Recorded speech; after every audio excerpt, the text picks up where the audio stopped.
Yes, the question? Yes, Maharaj. When I was speaking with Chinese devotees, they are quite interested in the topic of inner happiness. Happiness like that have some source within, but it's not clear for them where is this inner part and what is like object and subject and this stuff. Can you speak on this thing, please? I can explain what the problem is, maybe, if you want. Yeah. Like, when I explained, everything that I can see is object to me. So if I'm seeing something in the inner world, it's also object. So where is the inner world?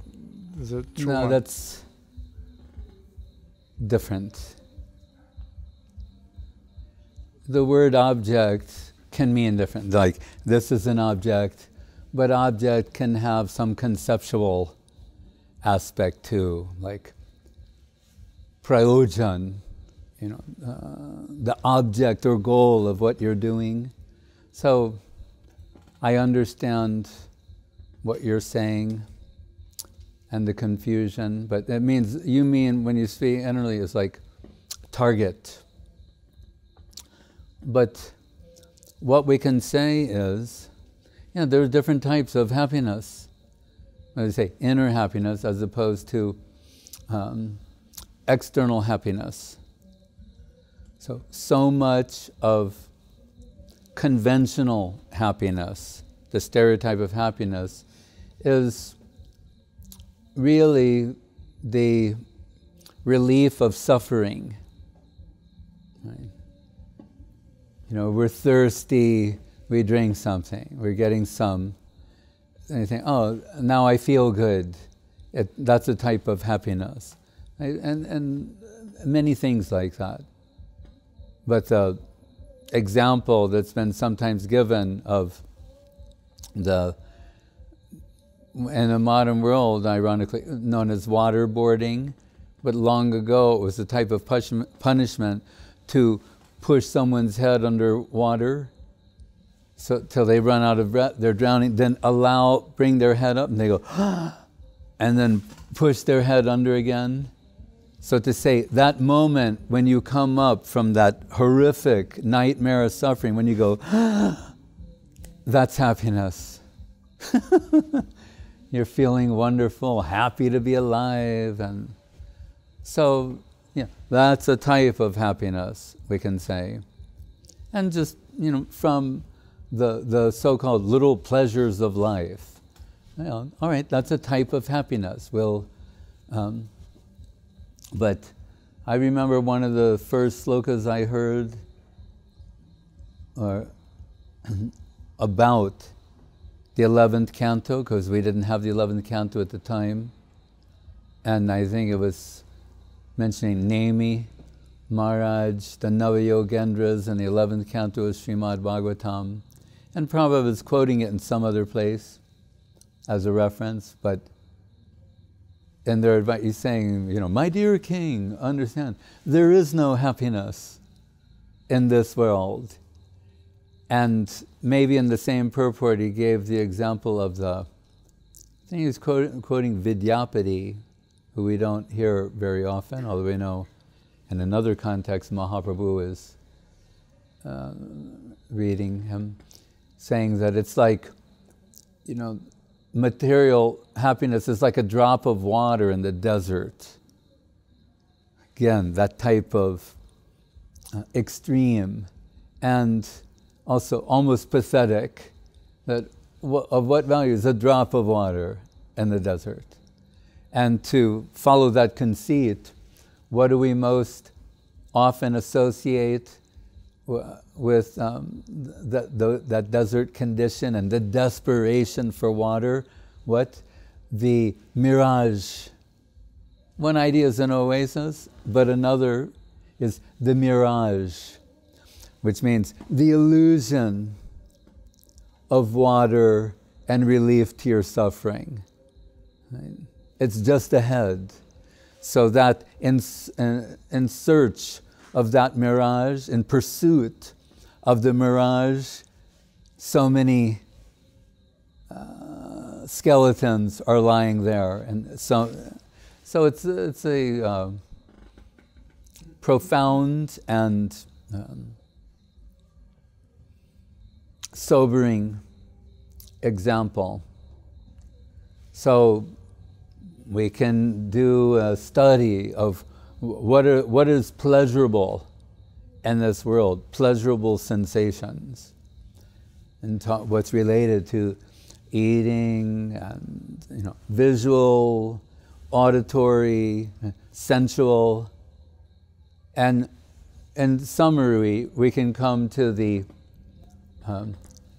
conclusion or the consensus that sexual pleasure is the most intense material pleasure. Right? And then we hear Ramante Yogino Anante Sachidananda Chidatmani. The yogis, the spiritual adepts, they favor not the freedom of the senses, that type of pleasure, but they allude to another type of pleasure that's accessed when there's freedom from the senses. They're saying when that is unplugged from sense stimuli, when you go internal, there's another type of pleasure to be experienced. Spiritual pleasure. Prabhupada liked to quote the sloka of Rishabdev, 5th canto, teachings to his sons. Nayam deho deha bhajam niloke kashtan kaman arhate vidbujamye. And this is where things get interesting. The bid bujam, it's a reference. Those who've been to India might have seen this. We were just in Vrindavan, and they have, what's Prabhupada called and others called the sanitation department. Are these? There's open drains with sewage, and there are these pigs. That's the vidbujam. The stool-eating pigs. They're on patrol. Right? When you see where we got our Govardhan Mat, Gurudev, in his usual humorous way, but humor that teaches something, he said, in a humble way, we got some land here, near where the gopis pass stool. Means the local people, there was some field there. And you'll sometimes see them going for this activity with a little stick, because they may be squatting and then they feel the snout and they're like hitting the so-called stool-eating pigs. So Rishabdev, I'm not making this up, it's in the Bhagavatam. He's saying, Nayam deho deha bhajam niloke kastan kaman arhate vidbujame. He's telling his sons, don't try for the same pleasures that are available to the stool-eating pigs. That's what he's saying. 5th canto. Tapo dibyam putraka yena shatvam. Saying, but rather, tapa, if you'll do some tapasya, means voluntarily, let's instead of the freedom for the senses, let's go freedom from the senses. That route, tapasya, voluntarily inconvenience yourself for the sake of spiritual progress. Tapodimyam yena putraka yena sattvam. Then he says, sudhyed yasmad brahmasokyam tvanantam. So sukh means happiness, again, but brahmasukh. Saying then, if you can start moving in this direction, what will be the goal ultimately? Brahmasokyam, spiritual happiness that is what? Anantam, unlimited. And I can't be on this without mentioning, hearing Prabhupada, one of many times him quoting that verse in Vrindavan. He said about the stool-eating pigs, he said, not only he found this really ironic. He said, not only are they trying for the same pleasures that's available to stool-eating pigs, they're also sensual animals, reproduction. He said, but they're eating the pig's intestine. Like that. He said, I don't know if they were taking it home. He said, but I've seen on the airplane. Prabhupada was very observant. He's seeing what people are eating on the airplane. He said, the pig's intestine. But he couldn't for the life of him think what it was. And he said, what it is called? And one devotee from England in the back went, sausage. And Prabhupada said, just see, immediate answer. And he was like, he's trying to hide. So at first, like, gold star on the collar, and Prabhupada said, just see, immediate answer. And he's like, so he found that ironic, and just further proof of the relevancy of the sloka. And that's why when we were talking about time, this time of year, the last year, the new year, this kind of thing, it's interesting. The teachings of Prahlad Maharaj, although they're millions of years old, they're still relevant.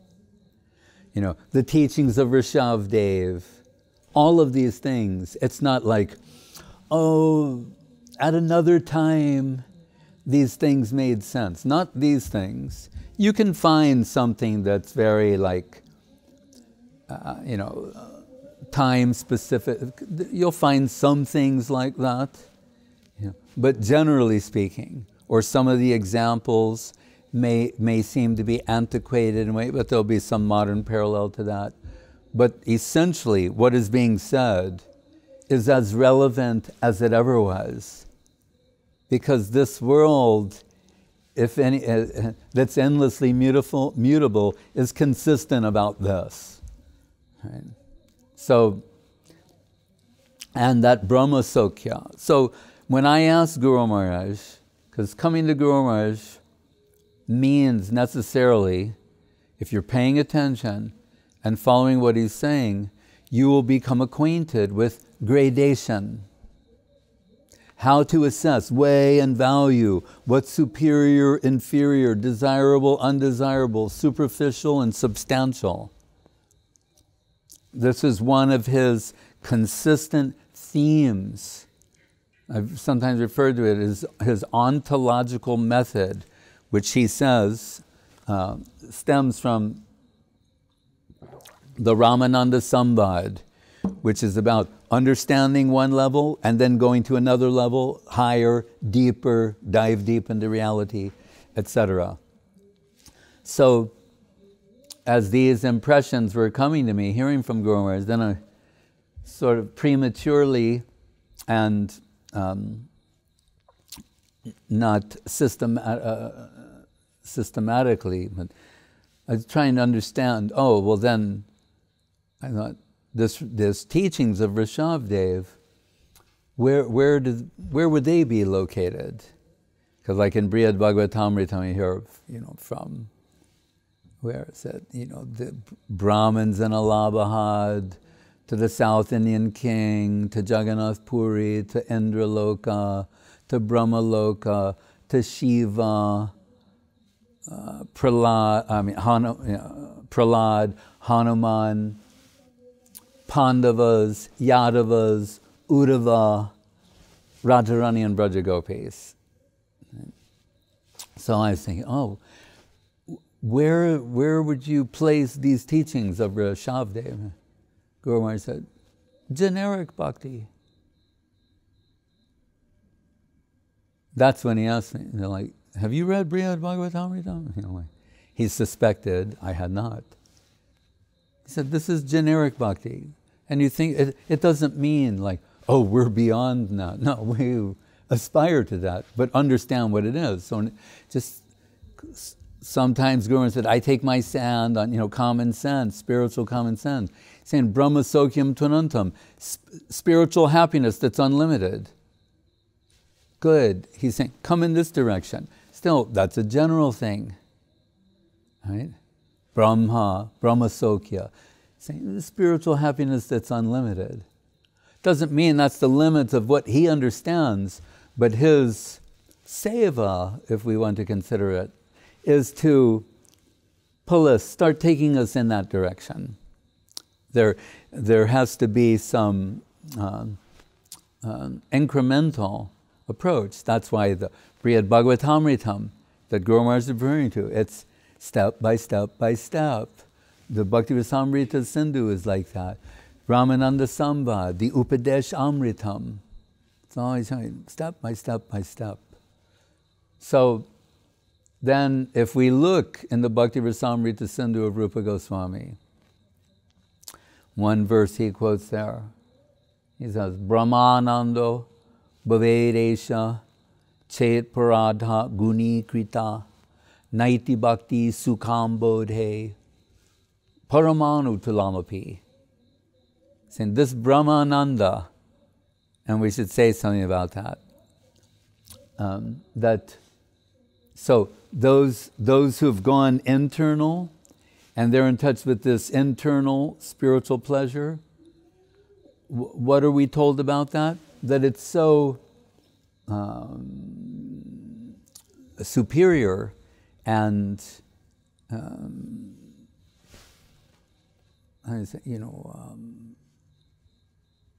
overwhelming, that compare to the greatest material pleasure, sensuality, sexual pleasure, they dismiss that as undesirable. Right? There are different places where that's expressed. It seems something unpalatable to them from this position. Right? Would take them down into the mundane sensual plane. They're situated above that. Just like in the Gita where Krishna says, Indriyani paranyahur indriyevya param manaha manasastu parabudhe yobudhe paratastu sa. Those objects you mentioned that we see, hear, taste, touch, smell, feel. Saying above that are the senses, the working senses that allow you to do that. Right? Those are the objects of the senses, but then there are the senses that are seeing, hearing, tasting, touching, smelling, feeling. But, then it says, but superior to that is the mind, and here remains superior and more subtle. Right? And remember, this goes in both directions also. Anyway, superior to that, the mind, which is the seat of all sense experience. It's the mind. When you're absent-minded, you didn't hear something, you didn't see something, you didn't notice something, you didn't feel something. So really, it's the mind. Those senses, if you're mindless, what's another, and at least in English, a word that's synonymous with losing your mind is being senseless. Right? Is there a word like that in Russian? There must be. Anyway, senseless. He lost his senses. That's the way of saying you've lost your mind. Because the mind, it's the mind that allows us to use the working senses, to hear, taste, touch, smell, feel, etc.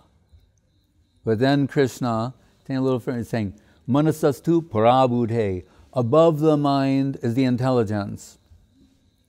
Why? Because the mind, sankalpa vikalpa, it's reflecting upon whatever's put before it, accepting, rejecting it. It's just, it needs guidance.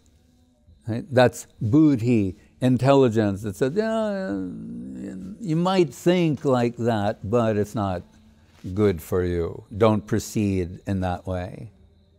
Right? That finer thing, that's what intelligence is. Because the mind can think so many things. Intelligence kicks in and says yes or no. It has some distinguishing, can distinguish what is desirable, undesirable. Right? But then he says, yo budhe paratastusa. But the soul is finer than that. Right? And we say, where's the hunkar? He's just saying, all right, it keeps going in this direction, into a subtle plane. And as Guru Maharaj will point out, it goes in both directions. So the soul, from the chit jagat, the spiritual world, coming focusing this way, it's one thing to go that way. What we've done is come this way, then there's some ego covering it, then intelligence, then mind, so that's the subtle body, and then generated around that on the basis of exploiting tendency is a gross body equipped with these senses and varying degrees of capacity. I mean, you know, like if you go on a walk with Milo, his main sense is his nose. He's gonna like smell it. That's how he acquires knowledge. By smelling. Others, where, you know, you can look at different entities. So they say, but the human beings, the spirit who are on the spiritual line, they acquire by a hearing. And Shastra Chakshu, we mentioned the other day, seeing through the eyes of Scripture, through revealed truth. Right? And that may contradict what was perceived by the mind and the senses and the this and the that. Right? That's what spiritual culture is about, deferring to revealed truth. So, anyway, from that position, so those who have reached the generic soul position, Atma, Brahmananda, they're very happy with that. And if there's some reflection upon the lower thing, it's repulsive to them. And we're told this, we can say this is also a type of Brahmasokya Tvanantam, unlimited spiritual pleasure and happiness. But interestingly, Rupa Goswami gives this verse in the beginning of the Bhakti Rasamrita Sindhu because he's trying to help us understand what is Krishna Bhakti Rasa. And this, if we start connotating in a more refined way, taking that, dive deeper into reality directive, then that's, and refining what is meant by unlimited spiritual pleasure. Rupa Goswami says here, by quoting this verse, Brahmanando bhavedesha chetparata gunikrita. He said, if you multiply Brahmananda, we already left the mundane central pleasure, now Brahmananda. If you multiply that, he says, 1 trillion times. That's what he said. Multiply it 1 trillion times, and it's not equivalent to an atomic fraction of the pleasure that's derived from Krishna consciousness. That's his advertisement in the beginning of the book. They're saying, if you have some idea of what mundane pleasure is, and then above that, this spiritual pleasure of the yogis, the brahmanandis, the spiritual adepts, right? Multiply that 1 trillion times, it's not equal to an atomic fraction of the pleasure derived from Krishna Bhakti Rasa. As I say, that's the advertisement. That should at least pick the imagination and saying like, is that true? You know, is there some way to have a glimpse of that, its possibility? Therefore, the culture of faith, under the influence of revealed truth, the spiritual directives, they're pointing, go in this direction. And you think, well, why do they do that as opposed to explicit revelation? For many reasons. Paroksha bhado bedo yam balanam anushashanam. Back to incremental, or I told, same thing in Emily Dickinson. Tell the truth, tell it slant. The truth must dazzle gradually, or all men become blind. You know, you can't handle the truth. You can't handle the supreme absolute truth. The beauty, the ultimate beauty, charm, sweetness, seductive charm of Krishna. Gradually from your present position, hearing this advice, Srinvantu Rishe Amritasya Putra, nectar children, you're wandering in the mortal world, come in this direction. Hear this and start moving. If it resonates with you, start moving in this direction.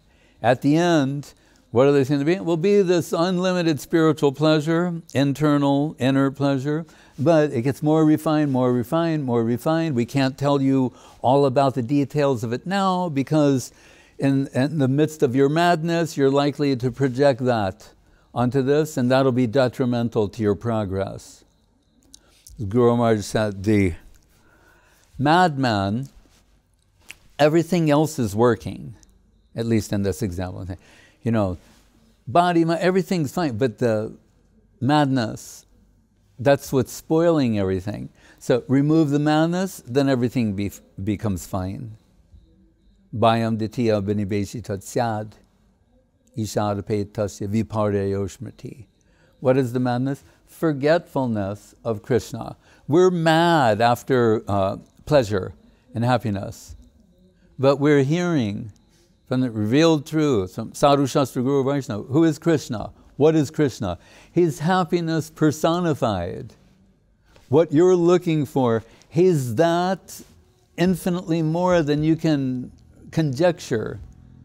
Right? He's beauty, charm, sweetness, personified. Right?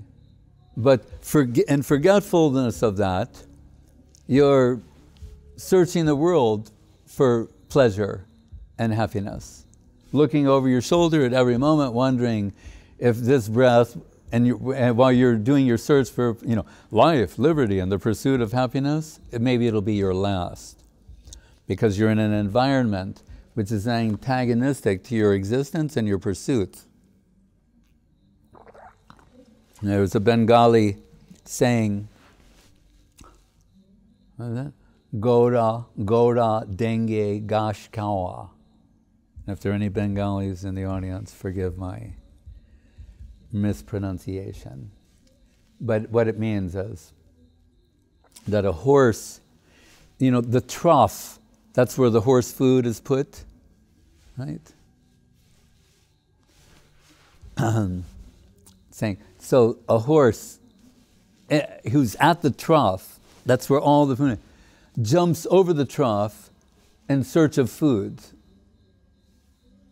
That's madness. So you have to properly understand who Krishna is. If Guru Maharaj scares us by saying things like, we are slaves of the truth, slaves of Krishna, not even directly the slave, but slave of the slave. Humanism says we're so big, we're so great, I'm number one, I'm worth it, go for it, just do it. And we're saying, we're the slave, not even directly slave, but slave of the slave. And you go, we can't, that's 500 years ago, we got rid of king, now every man and woman is king of their castle. Right? But it is, what do we say? We're slaves of beauty, charm, and sweetness in that sense. As I've mentioned, then I've witnessed in the grandparents. There's parents, but then there's grandparents. They take it to another level. This obsession they have with their grandchildren. And oftentimes, they're more affectionate to the grandchildren than they were to their own children. Even their own children are shocked to see their parents losing it in the presence of these grandchildren. And I've heard, even my own relatives, my middle brother say about one of his grandsons, I am her slave, happily. His happiness is being the slave of some little girl. Right? Then we go, oh, how sweet. Isn't that wonderful? Right? But if we say, if someone, the Guru Maharaj says, we're the slave, not the slave of the slave, of Krishna, who, by the way, is infinitely cute, sweet, charming, seductive. Then we're saying, well, that's what's wrong with religion. That's why it's so dangerous. Right, because we want to be the slaves of, no time for God. Be the slave of God. That's so degrading.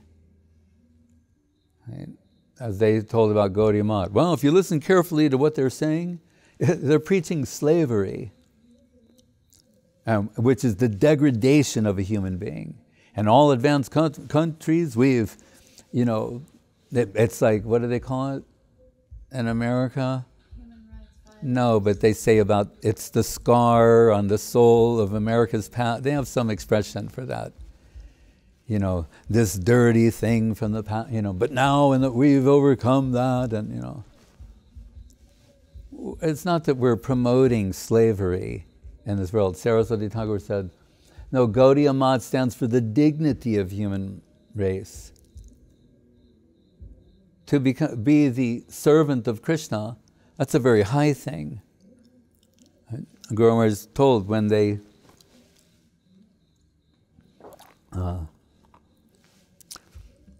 Mahatma Gandhi needed, what we would call now, I guess, like an executive assistant. But if we say, how about that? Instead of saying slave of Krishna, Krishna Das, we say executive assistant. Well, that sounds a little bit.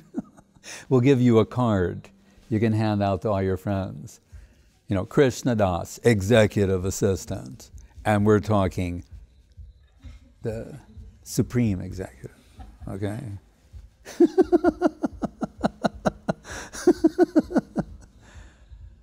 So they needed that for Gandhi, the executive assistant, and what was surprising is that who was volunteering for this job? They were the wealthiest men in India, the most highly placed men in society. They all wanted to be Gandhi's servant. Why? Because they thought, Mahatma, he's so great that if I have any connection, if I carry his, he didn't have anything to carry. His charka, which is just another way of saying chakra, the spinning wheel. He used to spin cotton. You understand? Nobody understands us. You do. Okay, good.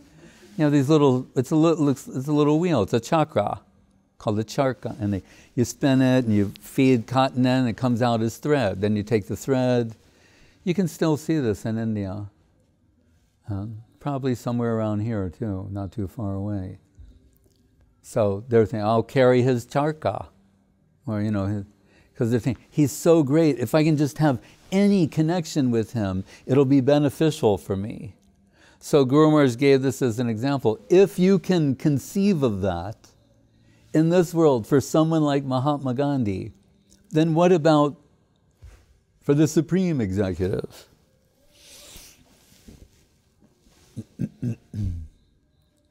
So it's a paucity of imagination. Actually, people, Henry James, Adventures of the Intelligence, they're so proud of, human imagination. The greatest thing ever to imagine is actually God, divinity. And within the God, divinity conception, Krishna conception.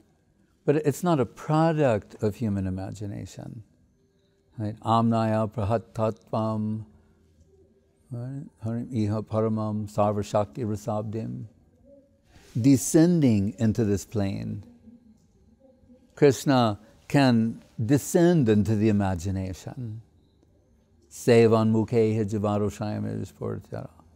Otherwise inaccessible. Atak Shri Krishna namari nabhavye grahyam indriya.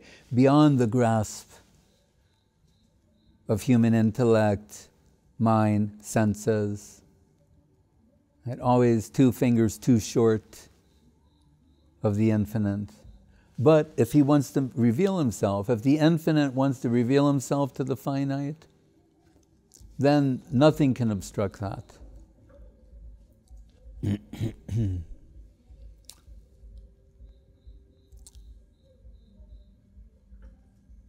So culture actually means internal culture.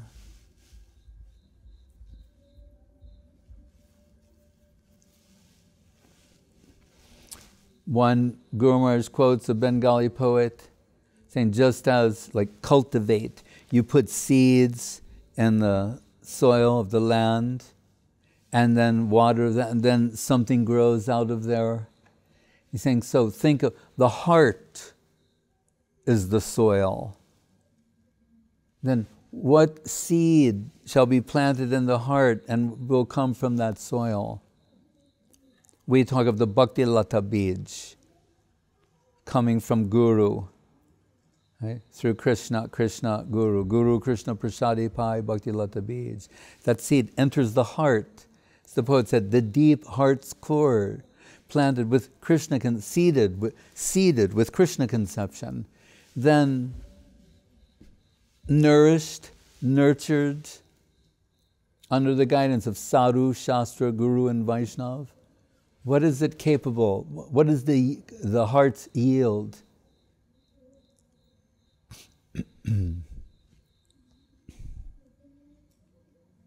So that's Brahma Sokyam Tvanantam in its highest expression.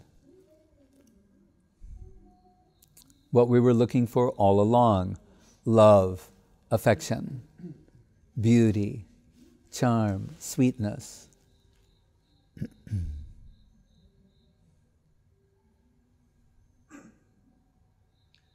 Maharaj, can I just check if I'm getting this right? So the one disciple gets connection with Guru, then through Guru he has connection to the eternal super subject words of Krishna, and then Krishna descends to his mind, but still he's dealing with everything not like mind, an object. Like mind, like spiritual mind, you say. See, the mind that we're back to Guru Maharaj is Chittabhas and Chayabhas. Right? As we told, out, brief candle, life's but a walking shadow. We're in the life's but a walking shadow world. Right?